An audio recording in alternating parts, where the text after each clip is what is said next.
Depuis plus de 15 siècles, elle défie le temps et les tempêtes.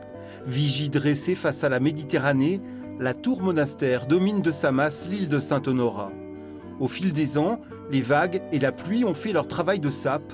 La géante aux pieds d'argile avait besoin d'une restauration complète. 6 ans de travaux ont été nécessaires.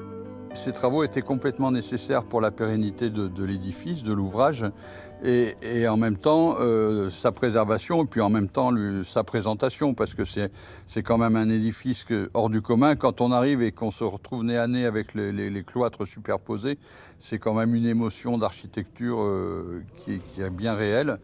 Pour conforter la tour monastère, il a fallu injecter des coulis d'eau chaude dans les interstices des pierres, créer une verrière et des toitures pour la protéger de la pluie. Une règle, partout où c'est possible, utiliser des techniques traditionnelles et là où il faut faire des ajouts, choisir des éléments résolument modernes. On a opté, et c'était le souhait de l'architecte, pour une charpente contemporaine, pour ne pas mentir aux visiteurs, ne pas lui faire croire qu'on a restitué une charpente qui existait. Donc on a des piliers métalliques très élancés, très fins, qui supportent une charpente elle-même assez contemporaine. Hein. On n'a pas fait que dans le traditionnel.